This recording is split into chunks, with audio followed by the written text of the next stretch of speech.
Falou, galera! Sejam bem-vindos a mais um podcast da Edu Compliance. Dessa vez estamos aqui com Michela Ricon. Michela, ela é da área do jornalismo, especialista em comunicação, referência, né, na área, mãe de 5 filhos incríveis, mentora também, né, Michela? E é um prazer imenso recebê-la hoje para nós trocarmos aqui alguma conversa com relação à comunicação, ao jornalismo, trajetória da Michela. Michela é atleta também, amadora de jiu-jitsu, e tentar fazer essa integração entre essa trajetória com o compliance. Michela, seja muito bem-vinda. Um prazer imenso tê-la aqui. Tenho um carinho muito grande pela pessoa que é Michela, mas também pela trajetória linda que é a sua carreira, a sua vida, a sua família. Michela, como é que foi, assim, como começou tudo? Você é um sonho de criança que você está colocando, assim, em prática? Ou foi algo que a vida foi te levando para a área do jornalismo? Liliana, primeiro eu queria agradecer aqui esse convite tão querido, né, que me aquece o coração, porque eu também tenho uma admiração gigante por você. Falar de comunicação é outra paixão, né? Eu que exercito a comunicação diuturnamente com os meus 5 filhos Uhum. e que tenho esse desafio aí de vida, né? É um desafio e ao mesmo tempo um propósito. Não foi algo que assim eu desde pequena sonhava em ser jornalista, né? Eu sonhava em ser Paquita da Xuxa, né? Então, assim, pegar o microfone e cantar Hilarie junto. E acabei descobrindo que, de uma forma ou de outra, meu sonho se realizou, porque eu peguei no microfone para ser repórter e tenho 5 filhos ali me acompanhando. Então, assim, quer queira, quer não, já tinha uma claque ali, né? Mas, brincadeiras à parte, eu acabei descobrindo, assim, já no curso de jornalismo, porque eu queria fazer veterinária, não tinha veterinária, e um amigo da minha família pegou e falou assim: Michele, não tem veterinária em Natal, para onde você e sua família estão se mudando, que a gente morava em João Pessoa, mas lá tem jornalismo. Você se comunica tão bem, tenta jornalismo. Eu tentei, me apaixonei pelo curso no primeiro semestre e estou até hoje, 30 anos de Que lindo, comunicação. Sou apaixonada parabéns. pela área e é algo que me motiva muito, muito, muito. Tentar aprender a cada dia os processos de comunicação e melhorar, né? Afunilar. Qual é que você acha que é o segredo em ser um bom comunicador? Eu acho que é o mesmo segredo para você ser qualquer coisa na sua vida. É você gostar do que faz, você se apaixonar pelo que você faz. Você vai ser um bom atleta, você vai ser um bom pai, um bom filho, você vai ser um bom profissional. Se você faz algo por fazer, porque, eu quero projeção.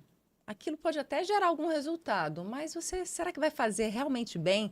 Será que vai fazer com integridade? Será que vai fazer com compliance? De qualquer jeito, né? E eu acho que faz diferença, sim, o brilho no olho, a paixão Faz. que transmite para quem está escutando.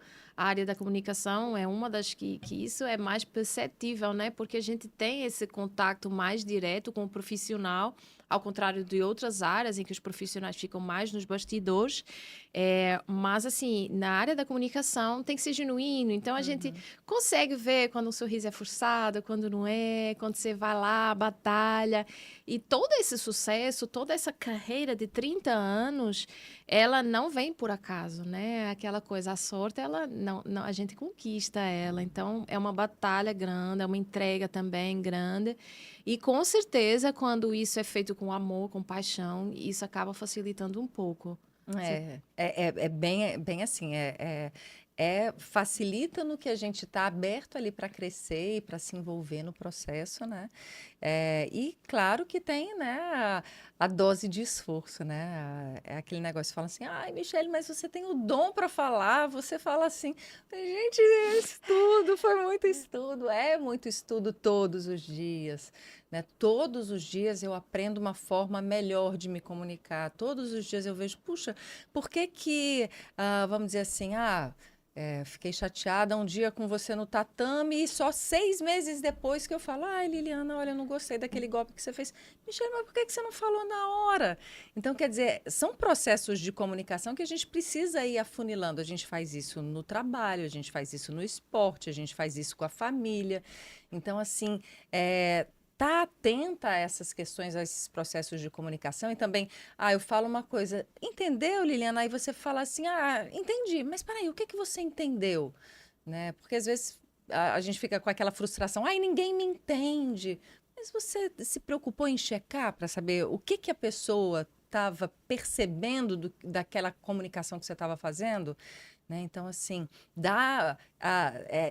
a gente se apropriar das ferramentas de comunicação, entender que quando a gente está com o microfone ou com a voz, com o Uhum. poder da comunicação, a gente tem responsabilidade sobre isso. Então, cabe a nós, né, checar se o outro lado está recebendo a informação da maneira como a gente acha que seria a mais adequada.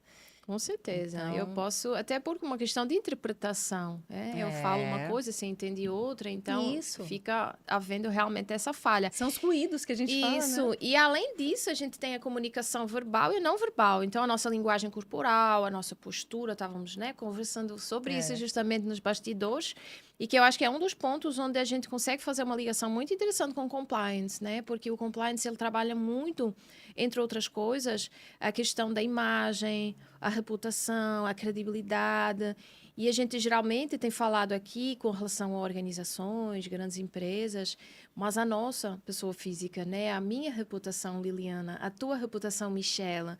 Então, é muito interessante quando a gente pensa nisso, eu penso muito nisso, porque não tem como eu dissociar o meu ser como mãe, como atleta, como profissional, professora, consultora.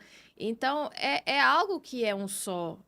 E eu Você tenho tá até. entendendo? Então, assim, eu tenho que me comunicar de uma forma genuína, eu penso assim, em todas as esferas da minha vida, para que não pareça algo forçado. E como você foi para o compliance? Aí vem a minha dúvida, né? Eu Meu falei da Deus, minha trajetória Michela, a na minha comunicação. trajetória, eu acho que foi. A gente teve alguns aspectos parecidos nesse Foi. sentido. Eu fui pega pelo compliance, na verdade. Eu fiz toda a minha trajetória em direito, a minha formação, bem tradicional. E quando eu terminei o mestrado, na época, eu tive uma oportunidade para trabalhar num banco de Inglaterra e eles lá praticavam o compliance.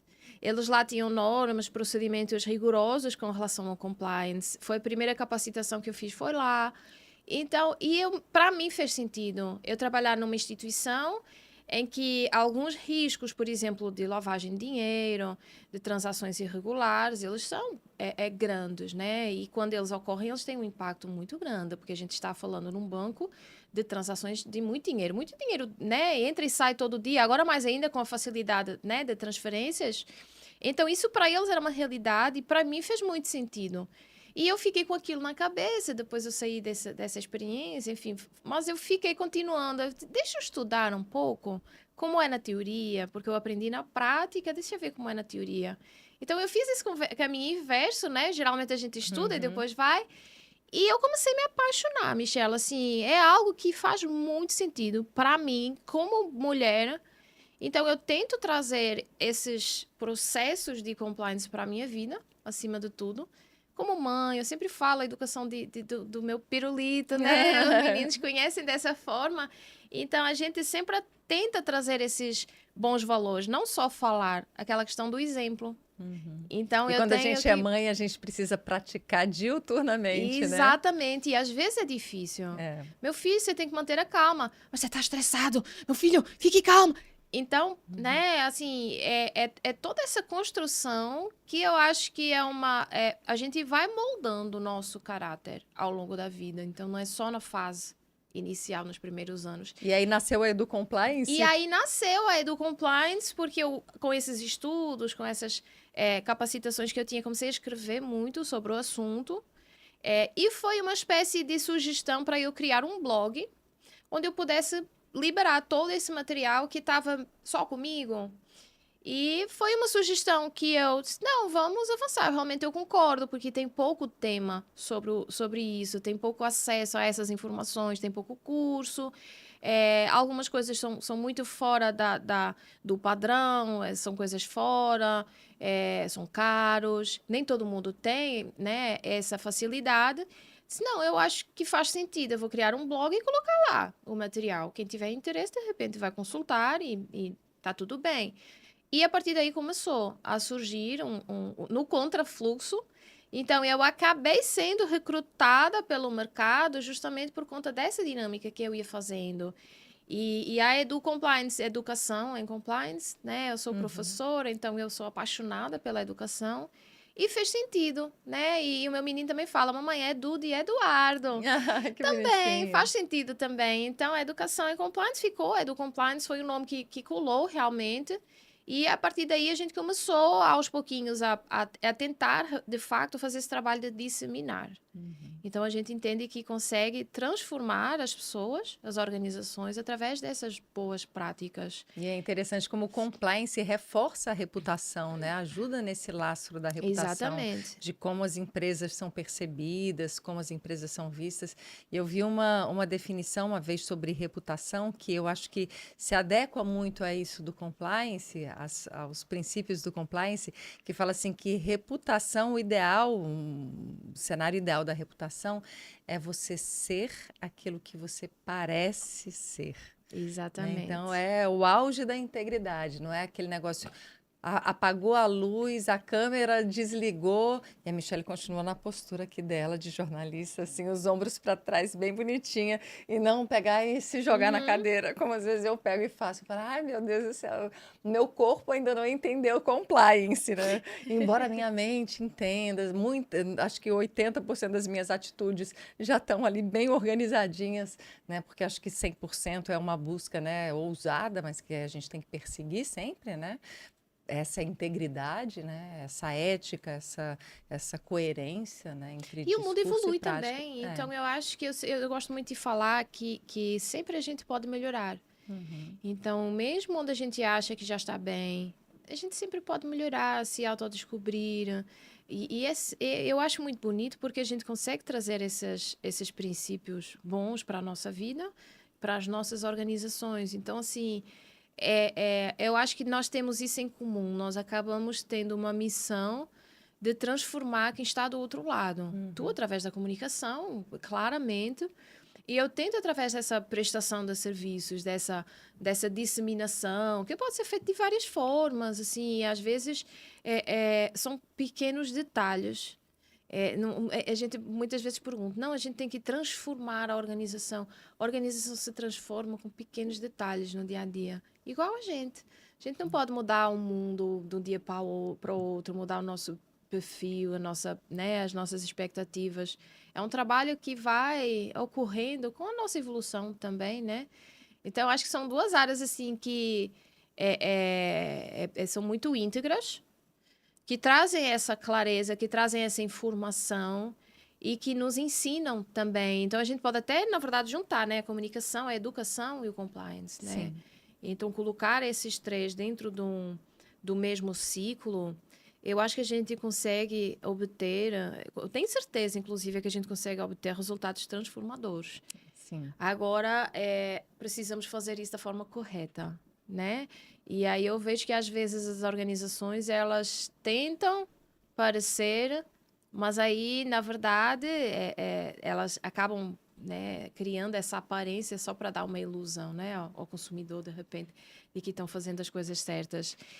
Você acha que acaba tendo isso num comunicador, num profissional, assim, dessa área? Enfim, eu me pergunto que tipo de abordagem do ponto de vista técnico, de capacitação, você fez uma anotação importante.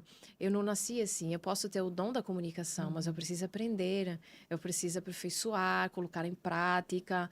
O que é que a gente pode aprender para ser um bom comunicador, para não ser um comunicador que esteja se escondendo, nesse sentido de quase ter essa farsa de vida dupla, né?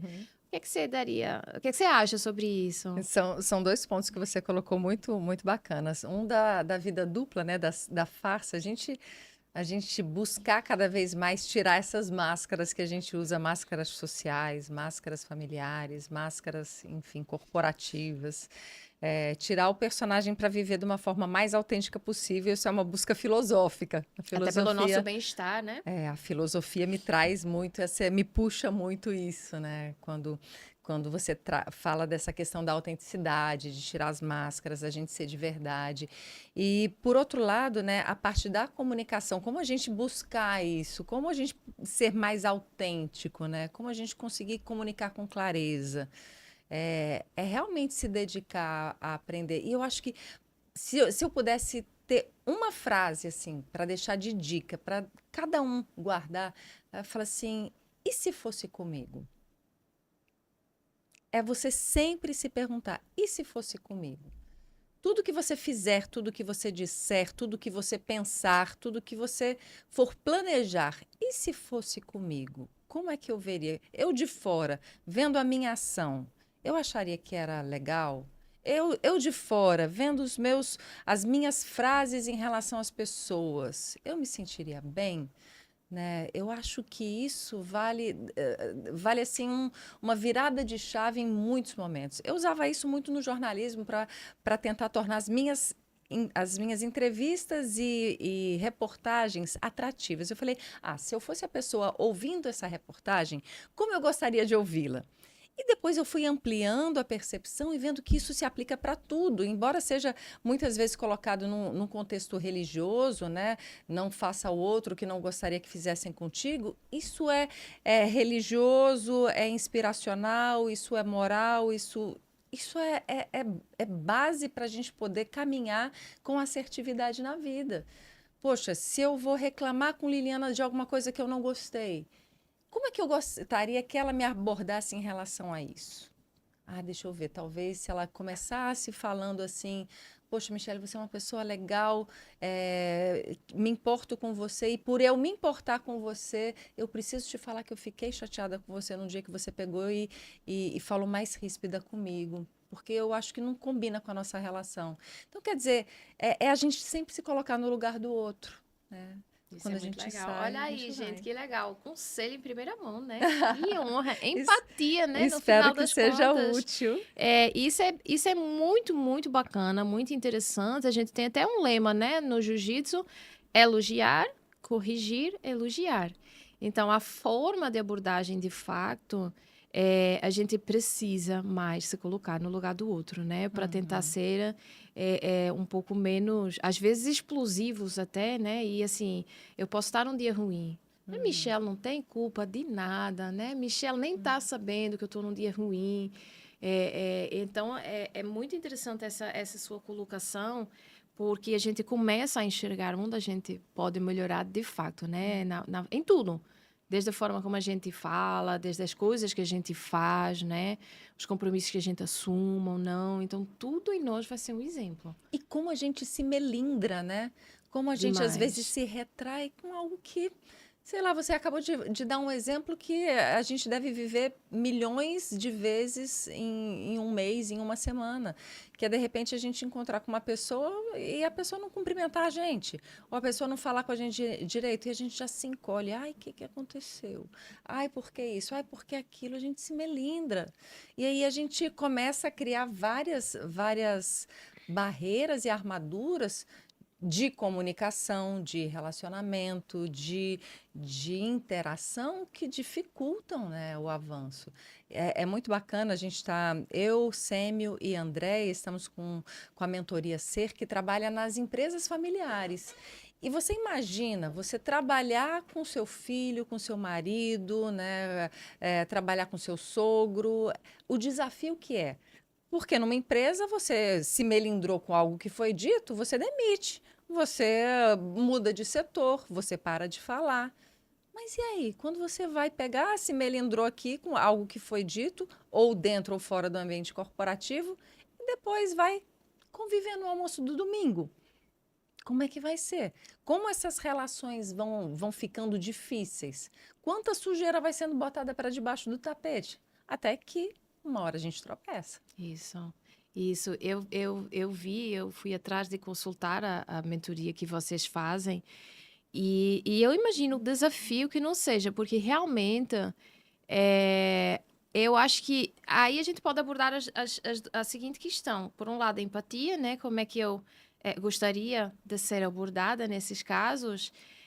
E por outro lado, a questão da confiança. Eu acho Uhum. que por ser família não necessariamente é uma verdade absoluta, lógico, mas talvez a gente possa ter relações de confiança que a gente não tenha com outras pessoas que não são da família. Mas em contrapartida, a gente acaba tendo aquela sensação como se estivesse pisando em ovos. Eu não sei como ele vai reagir, eu não sei como... que eu não posso demitir porque é meu marido, porque é meu filho, porque é meu pai, porque... Então, existe esse lado emocional também, né? Que nos traz coisas boas, mas que nos dificulta. Tem Como desafios, é né? assim, qual é a recomendação? Assim, a gente não pode, né, quebrar o segredo da mentoria, né? Eu acho que é muito importante que quem tiver nessa situação de empresa, familiar, que de facto contacte vocês. Inclusive, não é uma mentoria, é uma experiência, né? É uma imersão, é Então, é algo sensacional. assim muito bonito. Pelos feedbacks que eu vi, é algo realmente inclusivo. E eu me apaixonei, fiquei com vontade Ah, de ir atrás. Eu disse, não, eu vou ter que falar com o Michel para ver como é que isso funciona, para eu poder trabalhar com o marido com uma forma, né, mais tranquila. Mas é realmente uma experiência, né, que vocês oferecem. Como é? Vocês estão com mentorias abertas agora, turmas abertas? é um grupo muito reduzido para a gente poder trabalhar de forma mais intensiva. A próxima turma, a gente está com a turma agora dias 29, 30 e 31 de maio. E a gente sempre escolhe um local onde a gente possa trabalhar longe do ambiente, né, oficial de trabalho, né? Então, assim, a primeira mentoria foi em Jacumã, numa casa de praia. A gente agora está indo para São Miguel do Olha Gostoso, lá. um lugar incrível onde você vai ficando ali absorvendo os conteúdos e às vezes aquelas conversas sensíveis. E como é uma mentoria voltada para fundadores e sucessores, né, das empresas familiares, então a gente procura sempre um pai e filho ou esposo e Uhum. esposa, gente que esteja ali naquela convivência dentro da empresa, a gente vai poder, vamos dizer assim, direcionar de uma forma leve por causa do ambiente, entregar ferramentas para autocontrole e autoobservação e também para comunicação e trabalho na gestão e na sucessão, porque toda empresa familiar, ela precisa já ir preparando os seus sucessores, a não ser que ela queira pegar e encerrar. Não, vou vender a empresa. Né? Meus filhos não querem seguir, então vou vender a empresa, né, para ter um outro caminho. Mas é muito bacana, né? Um grupo reduzido. A gente vai ter essa turma agora em São Miguel do Gostoso. Temos mais 2 turmas para serem feitas esse ano, agora de 2026, que está no nosso planejamento estratégico. Uhum. E é muito gostoso, assim, os relatos que a gente tem, os feedbacks, e a gente vai crescendo junto com a mentoria, né? A gente Isso é vai, muito interessante. Você falou vai de evoluindo. praticamente todo o programa de compliance agora no seu Foi! discurso, porque desde estar fora do seu ambiente, né, fora da sua zona de conforto, para trazer leveza, para trazer um local em que a gente se possa desconectar, né, estar mais descontraído de certa forma, o planejamento que tem que ter da organização entre as famílias, sucessão, gestão de riscos, o Uhum. que é que acontece se isso não estiver devidamente projetado, previsto, porque a situação da sucessão, regra geral, não tem previsão.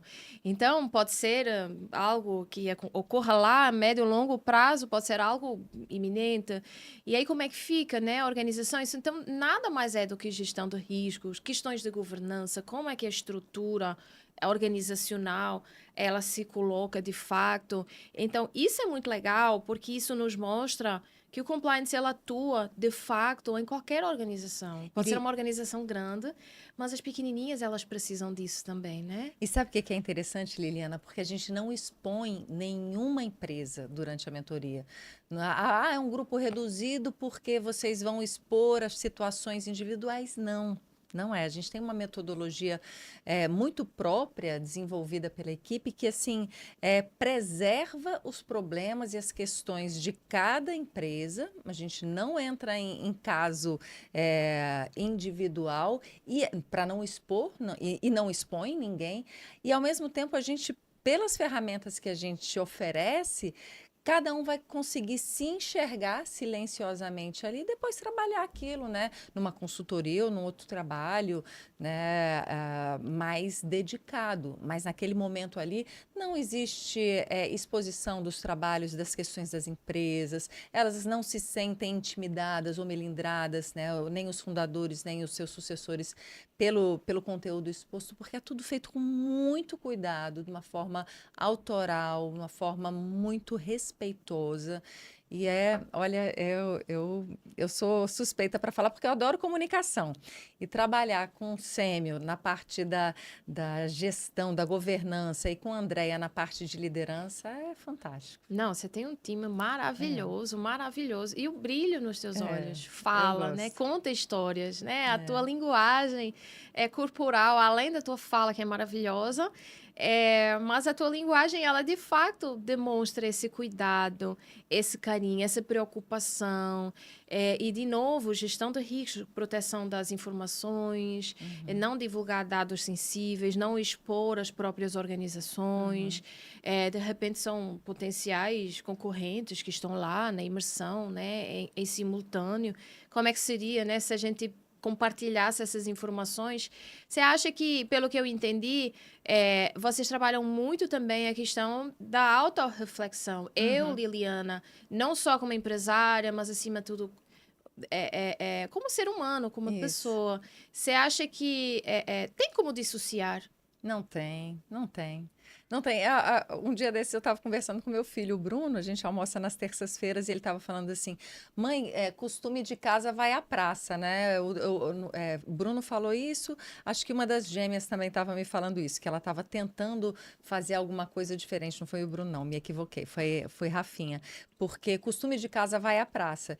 Então, assim, realmente não tem como dissociar, não tem como uma pessoa ser, ah, não, eu sou uma pessoa que eu falo assim com os meus filhos, mais ríspida, mas no trabalho eu falo com todo mundo fofinha, né? Não tem. Uma hora você vai, a máscara cai e a gente não é um personagem. E entra muito até na questão assim, acho que logo que começaram as redes sociais, que falava assim, eu tenho um perfil particular e um perfil profissional, um perfil particular e um perfil profissional. No perfil profissional, coloco as coisas profissionais e o outro perfil é só o que eu faço mesmo, as besteiras. Falei assim, não tem. É um só, né? É Tem, a um gente é só. um ser humano só. Você pode até ter vários perfis com fogos, enfim, mas se for assim, com o intuito exclusivamente de você falar assim, ah, não, a pessoa que eu sou muito mais séria no meu trabalho. Você tem, claro, posturas, né, para cada ambiente. A gente não veste biquíni o dia Uhum. todo, maiô o dia todo, kimono o dia todo. A gente se adequa ao ambiente, né? Mas na essência, quem está vestindo aquela roupa é a mesma Isso, pessoa. é a mesma pessoa de sempre. E aqui eu posso testemunhar, né? Porque eu conheci Michelle, a essência da Michelle, né? Em primeira mão, a Michelle atleta, a Michelle lutadora. E só depois é que, de fato, eu tive contato com o teu trabalho, com a tua trajetória, com o Te carinho que você entrevistei, tem. tão Foi. linda. Fui entrevistada por Michelle. Hoje eu estou tendo a honra de ter esse bate-papo Ah, aqui contigo, Michelle. ah. É muito legal. E o que eu acho interessante é que o compliance ele se relaciona com o quê? Com tudo. Com tudo na vida. Então, assim, a gente tá falando de coisas que não tem nada a ver. O próprio jiu-jitsu trabalha, né? Isso. As artes marciais, elas nos trabalham muito disciplina, né? Integridade, irmandade. Então, a gente tem muito esses valores sendo trabalhados lá. Não deixa de ser uma prática de tentar criar um ambiente de confiança, de transparência. Então, tudo isso é planejado também com detalhe, não é por acaso, Sabe né? uma palavra que me veio aqui à mente agora do mestre Tássio falando sempre? Olha a base, né? Então, tudo está na Na base, base. né? A gente pegar e ter os pés fincados no chão, numa distância, né? Que seja ali equilibrada, né? Que a gente tenha a nossa base firme. Eu acho que a base é o reforço moral, o ético, são os valores que a gente tem, que a gente cultiva. Numa entrevista que eu estava fazendo com a minha professora de filosofia, ela falando sobre o que a gente deseja para o ano, né? A gente deseja mais sucesso, saúde, desejam trocar de carro, deseja trocar de casa, mas a gente deseja cultivar os nossos valores, ser mais paciente, ser mais fraterno, né? Ser mais gentil. Né? Muitas vezes a gente não está preocupado em evoluir no que a gente realmente vai levar daqui, que vai ser a nossa melhoria moral. Né? Por isso que é tão importante esse projeto de vocês, o Edu Compliance. Educar sobre compliance é essencial para a vida. Então, parabéns pelo projeto, Muito parabéns pelo obrigada. trabalho. Né? É essencial, é vital. É vital, Muito parabéns. obrigada, querida. Muito agradeço de coração. Sei que é genuíno. Não, é E sim. você falou de mais um aspecto do código do processo, né? Que envolve o programa de compliance, código de ética e conduta. Então, uma das primeiras coisas que nós fazemos, e muitas empresas elas têm isso na parede, aquela missão, a visão, os valores, qual é o objetivo da empresa, ou na vida da gente, qual é o objetivo da Michelle, né? Ela quer chegar até onde? Quais são os valores que ela tem? E a partir daí nós identificamos, nós vamos fazer uma ligação entre os objetivos e os valores, ou seja, nós vamos desenhar de que forma nós vamos chegar àquele objetivo. Se vai chegar ao sucesso, seja lá o que isso for, como sucesso vai depender de cada um, de que forma? A todo custo, atropelando todo mundo, tendo paciência, se melhorando, se capacitando. De que forma é que você vai fazer? Então, isso traz isso, né? Você falou com relação à nossa vida pessoal, mas é igual. Quem é Michelle? O que ela quer alcançar? Quais são os valores que ela tem, que ela quer trabalhar? Aquela reflexão de final de ano de que em janeiro eu vou, em janeiro vai, e de facto, onde é que eu me encaixo? Né, para melhorar, onde é que eu quero chegar do ponto de vista da excelência enquanto ser humano. Então, tudo isso a gente acaba trabalhando, porque quando a base, né, mestre Tássio vai ficar felicíssimo, né, com a nossa menção a ele. Um beijo, mestre. A gente tem um carinho enorme pelo É senhor, o senhor verdade. sabe. A gente é a torcida do Flamengo. A gente é torcida, justamente. E a base realmente é o que importa, porque a estrutura são os alicerces, é a fundação daquilo que nos vai manter lá na frente quando a gente alcançar esse sucesso. Michel, você tem um pouco. A gente está conversando, né? E eu fiquei pensando. Quando a gente precisa olhar para o outro do ponto de vista da empatia, mas quando a gente olha para o outro no sentido de nos diminuir, aquela comparação, poxa, Michelle é melhor que eu no jiu-jitsu, eu sou mais graduada que ela, você está entendendo? Então, tudo nos outros é melhor do que o nosso, a trajetória dos outros é melhor que a nossa, Michelle foi mais rápido do que eu. Essa comparação, que acaba sendo boa com quem a gente se compara, mas para nós mesmos, eu tava. Esses dias eu comentei sobre isso. A gente se esquece de olhar para trás e de ver quem eu era, Liliana, há 10 anos atrás, o que eu conquistei. Esses dias eu fiz uma reflexão, eu fiz até um texto sobre isso, para me forçar, vira e mexe, olhar para trás. Poxa, como eu era quando era pequena, os sonhos que eu tinha, como eu estou hoje. Bruna, ela é representada, ela representa uma track and field aqui na Paraíba e no Rio Grande do Norte. E eu gosto muito dela, eu tenho carinho, admiro ela, a trajetória dela. E ela falou esses dias o seguinte, eu estava fazendo, ela comentando, né, uma reflexão. Quando eu era criança, eu vendia tudo, eu brincava de vender. E hoje ela é uma vendedora de sucesso, mas ela tem uma comunicação de excelência, né? Ela tem um posicionamento de excelência. Ela fala aquilo que a gente está conversando também. Ela não vende roupa, ela vende uma experiência, né? E todo esse encantamento que nós trazemos dentro de um processo de venda, dentro da prestação de um serviço, enfim, dentro da nossa profissão, ele faz muita diferença, né? E a gente precisa fazer esse exercício olhando para trás. Eu posso melhorar, eu posso olhar para o vizinho e me comparar com ele? Posso. porque isso talvez me dê aquilo que eu preciso, a energia que eu preciso para melhorar. Mas eu não posso esquecer de olhar para trás e ver o quanto que eu já batalhei, o quanto que eu já conquistei, o quão duro foi também o meu caminho, mas a gente está avançando, a gente está sendo o exemplo para os nossos filhos, a gente tenta deixar esse... Acho que é o maior legado, né? Michelle, Sim. que a gente pode ser muito família Ah, eu também. adoro. É assim, então eu não tenho 5, só tenho um. Mas assim, é a preocupação da essência daquilo que nós estamos construindo. No final das contas, é o que a gente leva, né? E você tocou em vários pontos muito importantes, né? A questão da gente não se diminuir, né? Não se subvalorizar, nem supervalorizar, né? Eu acho que a gente ter uma percepção real de quem a gente é importante, comemorando o que a gente já não é mais, né? E realmente traçando metas para o que a gente quer ser. Isso vale para a gente enquanto pessoas, enquanto líderes, né? Enquanto no núcleo familiar, na empresa e também para as corporações. Quando você fala da questão da gente buscar vender, né, da questão da.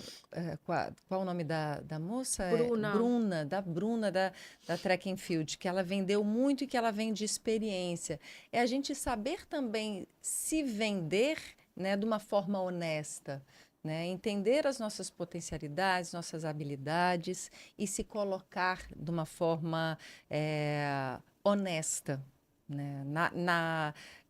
Na experiência que as pessoas vão ter com o conteúdo que a gente traz, enquanto prestador de serviços, enquanto formadores de outros seres, enquanto inspiradores, ou em produtos também, né? No caso da Bruna, ali vendendo experiências de produtos, e a gente acaba vendendo experiências de melhorias de corporações e de lideranças. E outra coisa que você trouxe aí também foi do exemplo para os filhos, que eu acho que quando a gente, enquanto mães, a gente começa se puxando para sermos líderes melhores, porque a gente tem que dar o exemplo dentro de casa. Porque os filhos não são da mesma geração da gente que vão falar, quando o pai da gente fala assim, ah, pai, mas você não fez isso, faz isso, faço o que eu digo, não faço o que eu faço. E a gente calava, em respeito. Né? Porque tinha um temor ali muito grande, eram outros tempos, não era só por ser respeito, mas era uma forma mais linear de comunicação, né? Mais vertical, de cima para baixo. Hoje a gente tem uma comunicação mais horizontal com os nossos filhos, com os nossos familiares, mas a gente não pode esquecer que tudo que a gente disser também precisa estar acompanhado de uma coerência no agir. Então, assim, muitas vezes que eu ia dirigindo, que eu ia pegar o celular para ver, mãe, larga o celular, você está no trânsito, não pode. Então, assim, eu falei, meu Deus do céu, realmente, eu preciso me vigiar para dar o exemplo. Porque como é que eu vou falar para ela, ei, não sai andando com o celular na mão, não, se eu estou saindo com o celular na mão, andando e digitando. Então, você acha que a liderança começa com maternidade? Maternidade, paternidade, enfim? eu acho que é um divisor de águas muito importante. Mas eu não posso dizer que ela começa com a maternidade, com a paternidade, porque tem muitos líderes que não são pais e mães. E que nem vão crescer e que são ótimos líderes. Tem pais e mães que não são bons líderes, então eu não posso generalizar. O que eu posso dizer da minha experiência, a minha experiência com os meus 5 filhos, é de que para mim foi assim algo que me impulsionou nessa busca por ser um ser humano melhor, porque eu precisava ser melhor para mim, em primeiro lugar, e para eles. Então, assim, tá, que ferramentas que eu preciso ter mais? Eu preciso escutar mais? Tá, eu preciso escutar mais, estou falando muito. Então, parar para ouvir. É uma comunicação também. Também. E aí tem várias ferramentas. Um dia desse eu estava pensando no que eu indicaria, né, de ferramenta para quem quer melhorar sua comunicação. Tem livros maravilhosos, o da comunicação não violenta. Serve para tudo, para todos os ambientes, do pessoal ao corporativo. Tem um outro que é A Coragem de Ser Imperfeito, que fala sobre vulnerabilidade. É incrível. A Coragem de Liderar, também da mesma autora. Então, assim, tem literatura, tem livros muito bons de formação nessas áreas que vão nos ajudando no compliance também. Com certeza. E no jiu-jitsu a gente aprende, eu acho que de uma forma muito natural, talvez da pior forma, essa questão da vulnerabilidade, né? Porque a gente tem que se colocar vulnerável, a gente fica vulnerável e tá tudo bem. Às vezes a vida também é assim, outras vezes a gente vai sair mais forte, mas a gente acaba, né, trabalhando muito isso da vulnerabilidade. Michelle, deixa eu te perguntar, eu sei que você tem uma atuação muito relevante também na área, você tem uma voz muito importante na área da saúde. Qual foi, assim, nos conta, como é que chegou até aí esse gostinho? Eu imagino que seja também um gostinho, porque você fala também com muito cuidado, com muito amor, com muito carinho. O que te motivou? Foi algo também, assim, por acaso que ocorreu? Não, foi um projeto que esse aqui eu vou apostar porque é algo que eu entendo, que faz sentido. É interessante, né? Essa busca por essa comunicação na área da saúde, eu acho que intuitivamente estava dentro de mim na hora que eu fiquei na dúvida. Eu faço comunicação ou eu faço veterinária, que seria a saúde para os animais, né? Não tinha veterinária aqui, aí fui para comunicação. Mas eu vendo hoje, né? Quando eu tive em 2019 uma oportunidade de desenvolver um trabalho de comunicação na Unimed, aquilo ali foi como eu saísse de uma piscina, onde eu já dominava todos os processos, para ir para um mar revolto em dia de tempestade, num mar cheio de tubarões à noite, num dia sem lua. Então, assim, era nadando borboleta, né? Então, assim, saí totalmente da minha zona de conforto para uma área extremamente desafiadora, mas de um crescimento gigantesco, porque lidar com gente na área de saúde, lidar com profissionais da área de saúde, eram 1.500 médicos cooperados, eram 200 mil clientes, eram acho que 1.500 colaboradores, 1.500 a 2.000 colaboradores, e eu tive o desafio de falar com todos esses públicos, né? E foi muito bom. E foi aí que eu fui me apaixonando pela comunicação integrada à área da saúde. Me aproximei muito dos médicos, né? Hoje eu tenho a responsabilidade de tocar um projeto da Associação Médica do Rio Grande do Norte, que é o InMed Podcast. Eita, que É legal. um podcast da área de saúde. Por 2 anos fiz um projeto na TV Tropical, que foi o Saúde e Companhia, do qual você participou lindamente com sua história, né, tão inspiradora. E assim, tentando entender que a saúde da gente, né, buscar essa busca pela nossa saúde física, emocional, mental, é o que vai nos ajudar a viver mais e melhor. Melhor. Né? Então, Melhor. acabou sendo um Michela, ponto de é muito afinidade. legal, né? Eu não conhecia esse teu projeto, o senhor projeto, né? Com certeza, eu gostei da forma como você descreveu esse tumultozinho que entrou na tua vida, mas a forma como isso também te transformou, né? Sim. Te trouxe uma profissional mais capacitada, desenvolveu mais. A comunicação, nesse contexto, ela é igual, ou seja, se no processo da comunicação você vai se comunicar da mesma forma para um médico, para o paciente, para o colaborador, para o gestor, ou é igual ou tem distinções assim, nuances entre cada um desses profissionais? Tem diferenças, sim, porque cada público tem uma forma de absorver a comunicação. E até públicos, né, similares, né, com níveis similares, vamos dizer assim, que seja vamos dizer assim, vou lidar com os líderes médicos, vou lidar com os médicos cooperados. Mesmo nesses nichos, sim, tem diferenças de comunicação, porque cada um precisa perceber, absorver aquela informação e cada ser humano é um mundo. Você imagina que a gente precisa de uma comunicação individualizada para que ela seja mais assertiva. Dentro de corporações, como você não vai poder, né, ter tão individualizada, a gente vai buscar ferramentas que se aproximem mais. Então, a gente tinha uma plataforma social, a gente desenvolveu um trabalho, uma rede social interna para os colaboradores, a gente desenvolveu uma forma da gente se comunicar com os médicos cooperados, a gente fez, e isso foi na época da pandemia. Então, assim, a gente pegou ali o auge da pandemia, onde a gente tinha que se comunicar com os clientes sem estar tão perto do cliente. Então, a gente fez boletins nas redes sociais, ensinou os clientes a fazerem máscaras quando já não tinha máscara para ser vendida no mercado.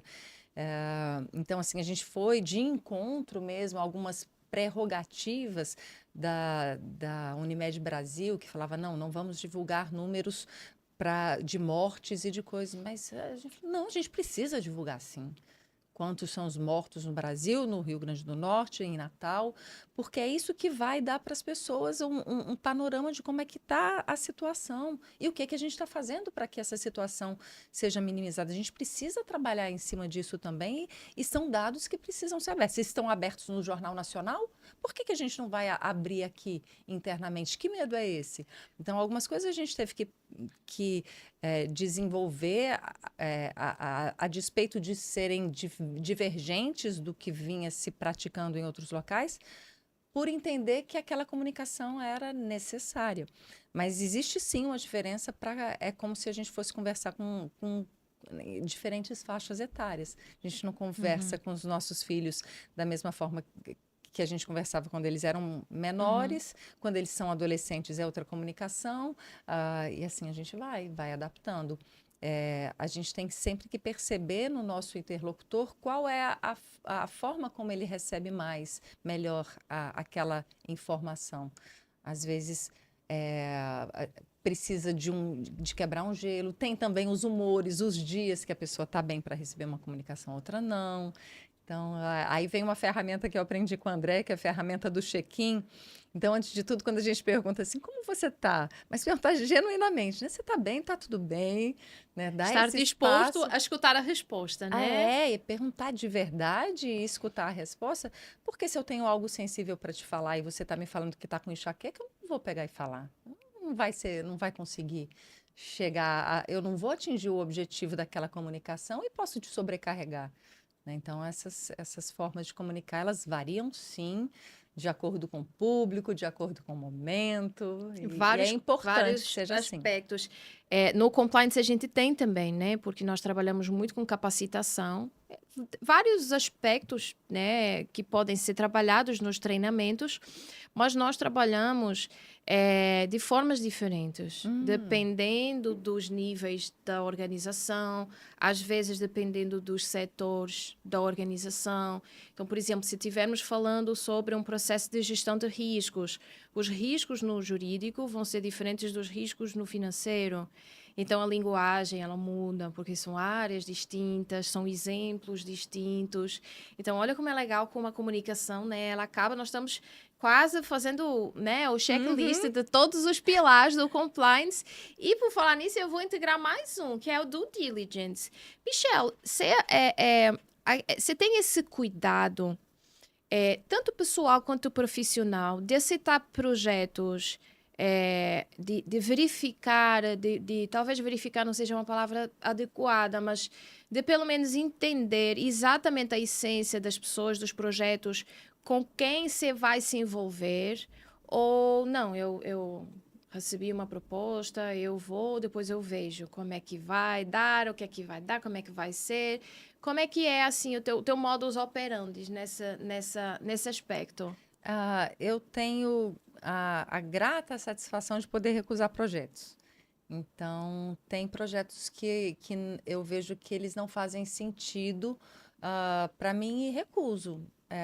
Não por prepotência ou arrogância, mas de entender que ah, é preciso haver uma sinergia, né, uma convergência ali de propósitos. Se você quer me contratar para, de repente, falar assim, não, só eu quero mostrar que eu estou trabalhando comunicação, mas só para mostrar mesmo, para estar aqui nas redes sociais, eu não quero, só para estar no meu relatório de gestão, eu não quero de verdade implantar isso, não. Então, não conte comigo. Né? Não, eu quero mesmo transformar alguma coisa, eu acho que pode ser significativo, minha empresa não está bem, mas, mas eu não precisa nem emitir nota fiscal, também não me contrata. Não, tem que estar ali de acordo. Nossa, eu me identifico demais com a tua Tem que estar fala. de acordo, tem que ter. Não, não é sobre você querer receber a nota fiscal. Eu vou emitir. Se você não quiser prestar, é com você. Mas aquilo já me acende um sinal amarelo ali e fala assim: essa a empresa que eu quero me relacionar? Talvez não. Então, eu acho que você tem muito isso, né? Com E eu fiquei certeza. curiosa até para saber sobre os cursos, sobre os treinamentos, como é que vocês fazem. Nós atualmente estamos tendo cursos, nós temos muita solicitação com relação à gestão de riscos. Uhum. Gestão de riscos é um processo muito técnico, muito complexo. Temos que fazer levantamento de processos numa organização, temos que ser muito detalhados com relação às informações que nós recebemos. Temos de ter a percepção de fazer a leitura correta dos processos que nos são passados, porque geralmente nós trabalhamos em organizações às quais a gente não tem relacionamento. Eu não sei como funciona os processos na Unimed, por exemplo. Então, eu teria que me inteirar, de facto, como eles são, para averiguar os riscos, identificar quais são. A partir daí, eu preciso fazer um tratamento sobre eles. Quais vão ser prioritários, quais merecem tratamento, quais eu posso deixar de lado, quais aqueles que podem, que trazem uma maior urgência de tratamento e mitigação. Então, todo esse trabalho ele é muito técnico, ele envolve muita responsabilidade, Michelle. E aí nós temos, no final, uma entrega no sentido de as ações que vão ser tomadas para que a gente possa mitigar esses riscos. E no final, depois de todo esse levantamento, que é realmente muito, muito difícil, nós vamos fazer um monitoramento. Michela, você ficou de me entregar um podcast em fevereiro, terminou o mês, você não me entregou. Então, a gente faz, não no sentido da cobrança, mas no sentido da verificação mesmo. Porque se Michelle me entregou aquela demanda e essa demanda ia mitigar aquele risco, então eu preciso reavaliar, porque o risco que ele me oferecia no passado agora vai ser menor, em princípio, porque a gente sabe que o contexto pode mudar também. Então, gestão de riscos, com certeza, eu acho que é assim, o xodózinho da gente. Eu gosto dessa imersão nas E empresas. leva quanto tempo essa imersão? Depende do tamanho das organizações, Michela. Se for uma organização pequena, com poucos colaboradores, a gente consegue agilizar. Se for um processo numa organização grande, Unimed, por exemplo. Unimed, inclusive, a gente tem a Unimed no nosso radar também aqui para os nossos podcasts, mas aí seria um processo que eu acho que a gente teria que fazer um planejamento para fazer, talvez, por setor. Começar no financeiro, começar no outro. Então, ir aos pouquinhos, né? Para depois fazer ter essa visão global da empresa. Mas tem outros, Michelle. A gente trabalha muito com due diligence também. Às vezes são procedimentos fáceis de implementar na rotina, no dia a dia, cuidados. Às vezes é muita sensibilização das pessoas com relação a alguns riscos. Políticas a gente desenvolve muito. Então, por exemplo, uma política de combate à corrupção. Eu tenho uma empresa que genuinamente ela está tentando travar, está tentando evitar, está junto de facto com a integridade. Então, eu preciso capacitar os profissionais para que eles identifiquem por onde essa corrupção pode entrar naquela organização. Porque, às vezes, eu trabalho muito com esses temas, eu sou muito apaixonada, né, por esses dois opostos, integridade e corrupção, porque quando a gente pensa em corrupção, a gente sempre pensa naqueles grandes escândalos, naqueles, né, grandes prejuízos, mas ela começou lá atrás, com um pequeno ato de alguém que, voluntariamente ou não, fez aquilo de forma, às vezes, não em conformidade com os procedimentos, e de repente, a gente alcança uma bola de neve e perde totalmente o controle. Então, passa a virar realmente um risco tremendo para aquela organização. Então, são várias faces.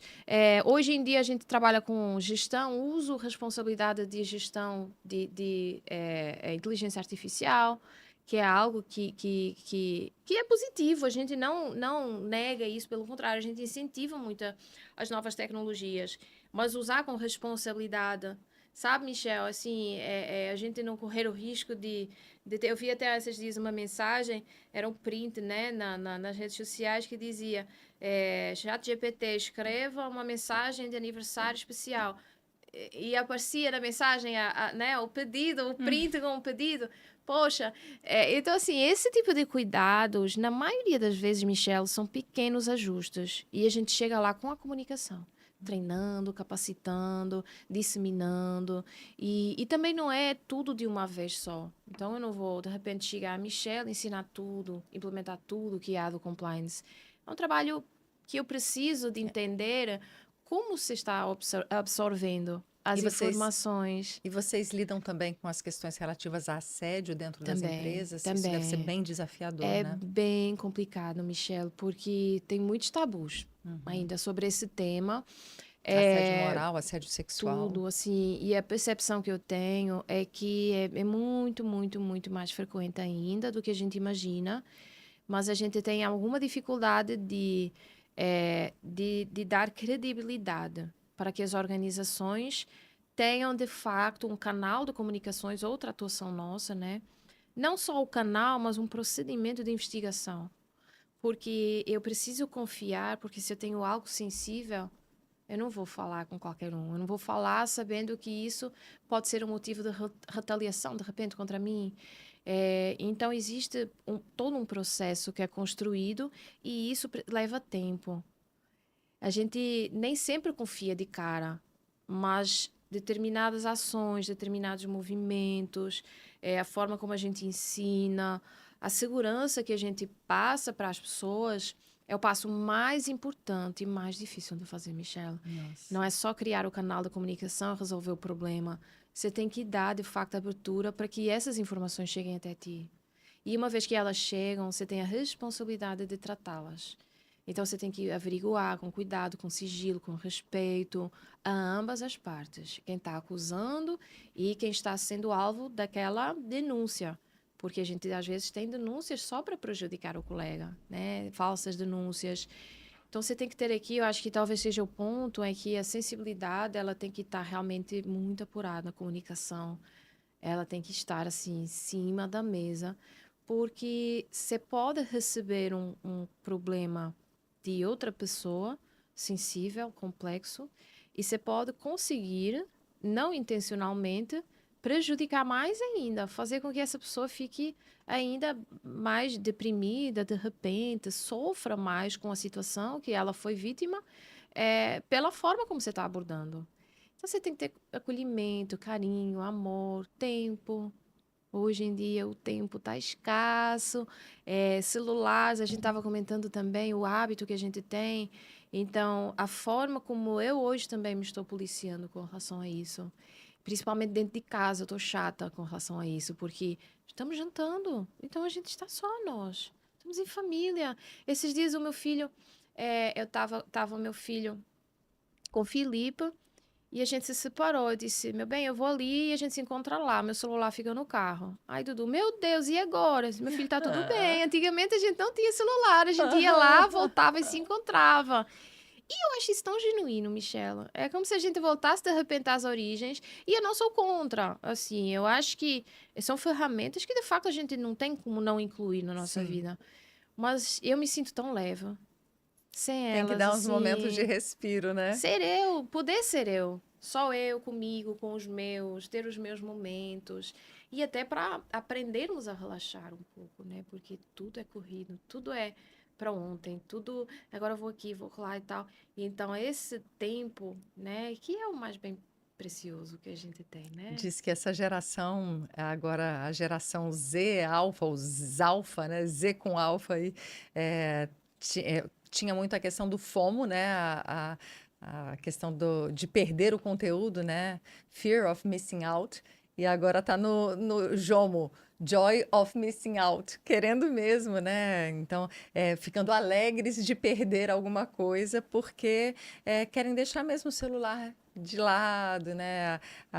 E vivenciar mais a parte humana, relacional, as Com certeza. experiências, E é essas muita informação, conexões. Michelle. Não dá para apanhar tudo o tempo todo e adoece.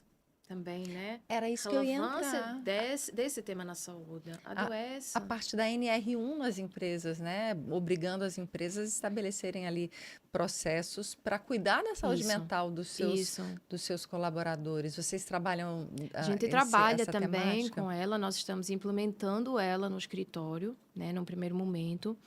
Ela é muito delicada, então é como eu te falei, a gente vai implementando por camadas, vai capacitando alguns gestores, vai capacitando os gestores para que eles possam capacitar os seus, para que a gente possa... É muito capacitação com gestão de riscos, Uhum. essa NR01, porque nós precisamos de ensinar, de mostrar o propósito, de alertar o porquê dessa norma, e de tentar colher as informações de todos. Então, não é um trabalho que eu, numa consultoria, vou fazer. Não. Eu vou falar com os meus colaboradores, eu vou falar com os setores, eu vou falar com os sócios. De repente, eu posso até falar com clientes, parceiros externos à organização, porque eu preciso entender o contexto, eu preciso entender, não só implementar determinados procedimentos que de facto visem o cuidado com a saúde mental, mas também fazer essa coleta de feedbacks desses riscos que a gente vai identificar para melhorar, fazer aquele tratamento, melhorar, a cadeira é adequada, o espaço é adequado. Naturalmente que a gente também tem que ter cuidado para não cair em excessos, né? Mas eu acho que cabe demais, Michelle, cabe demais, porque nem todo mundo tem um espaço adequado para trabalhar. Né? Nem todo mundo tem.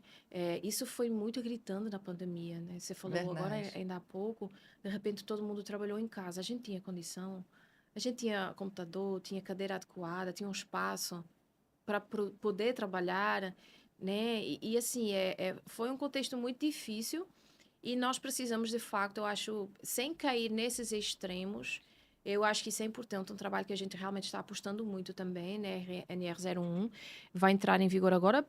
próximo, né?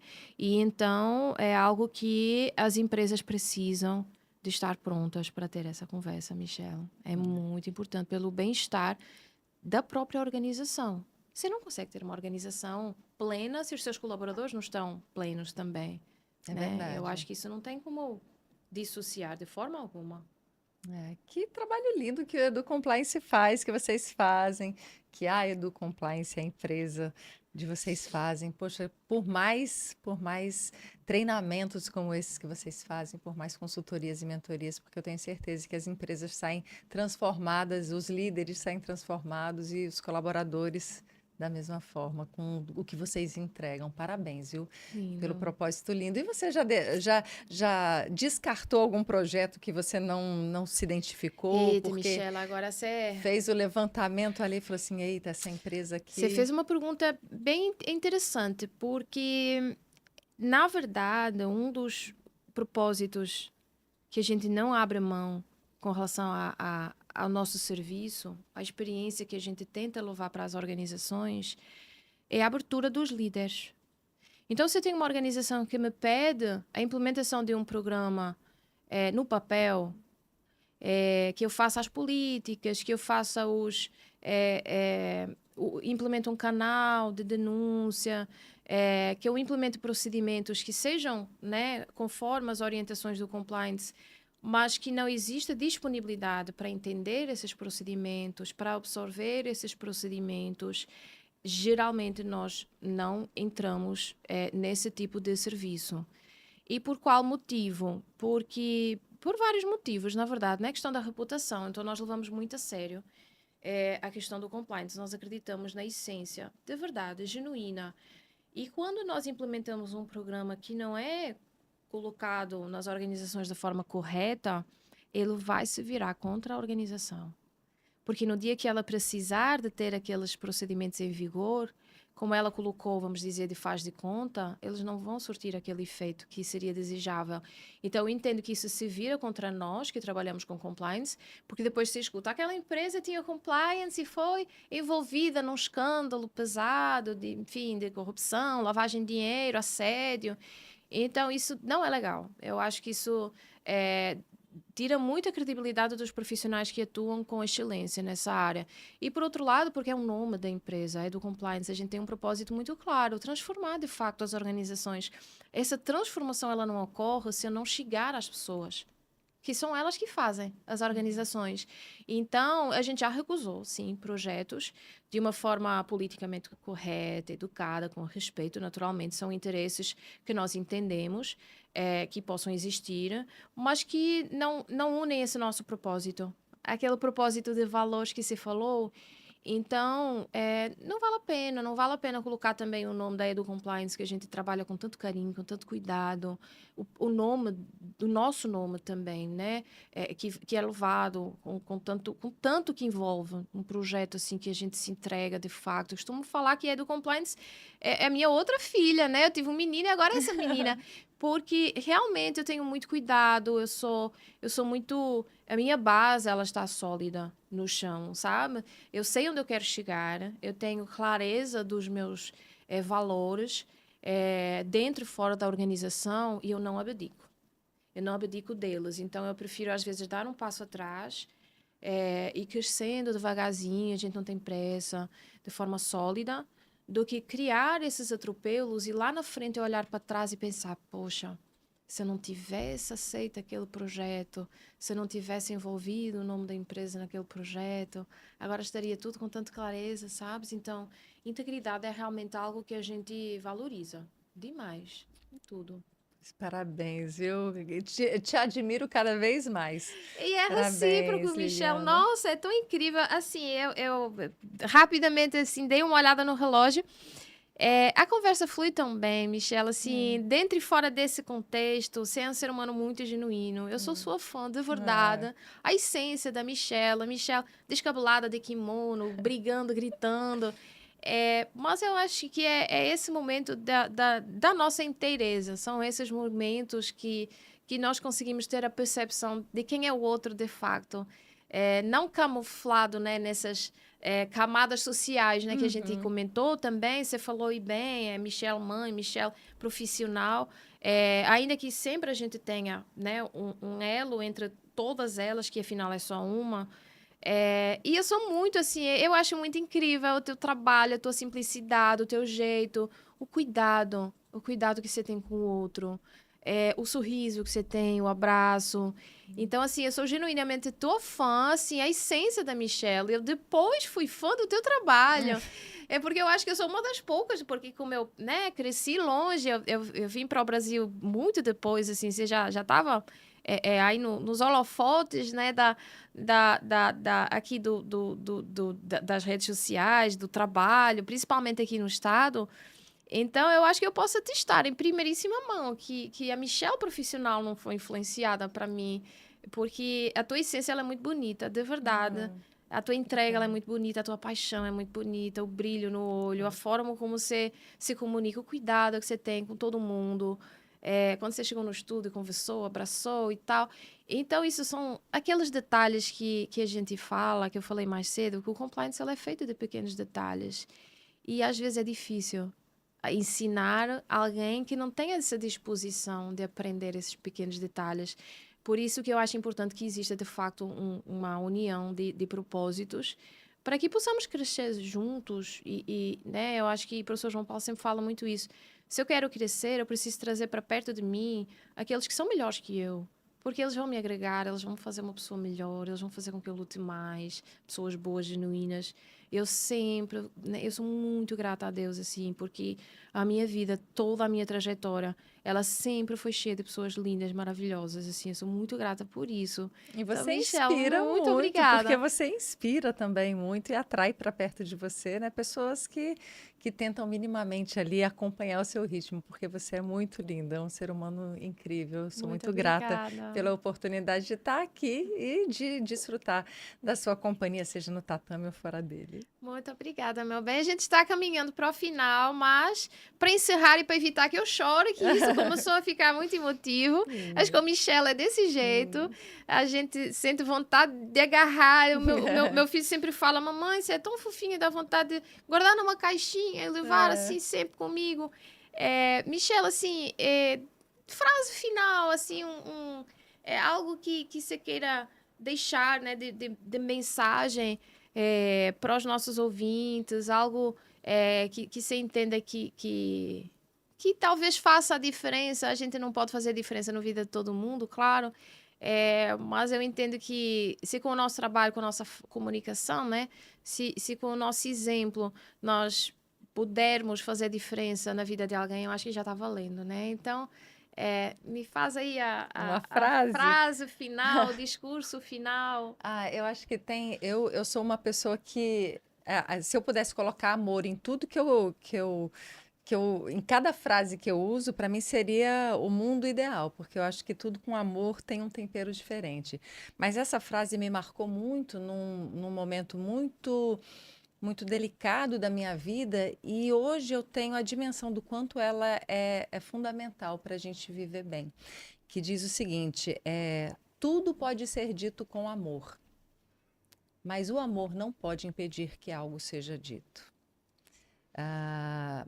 Para as relações de amizade, para as relações profissionais, para as relações sociais, né? A gente precisa muito ter isso em mente, porque senão a gente fica guardando. Não vou dizer isso porque se eu disser, Liliana vai se ofender. Peraí, mas será que não tem uma forma de eu passar essa informação, de eu me comunicar com ela? Então, encontrar a forma amorosa de comunicar, às vezes, os desconfortos, pode ser ali um divisor de águas entre a manutenção de uma amizade ou de uma relação profissional e o fim dela. Então, assim, se eu puder deixar uma frase para ficar aí anotada também ali no coração, deixaria aquela do meio, né? Que é sempre a gente pensar em e se fosse comigo, né? De fazer ao outro o que a gente gostaria que fizesse com a gente. E essa do amor, né? O amor, tudo pode ser dito com amor, mas o amor não pode impedir que algo seja dito, não pode servir de justificativa para a gente colocar sujeira embaixo do tapete. Que lindo, Michela. Muito obrigada. De Eu que coração, de agradeço! Você coração. falando e eu me Você é emocionando com muito você. querida, muito Você. querida. E é isso, galera. Espero que tenham gostado. Acompanhem-nos nas nossas redes sociais, nossos podcasts, comentem, compartilhem com os vossos amigos, nos deem feedback. É muito importante para nós termos essa leitura de vocês também, fiéis que estão aí desse lado nos acompanhando. E a gente aguarda vocês até o próximo episódio. Muito obrigada!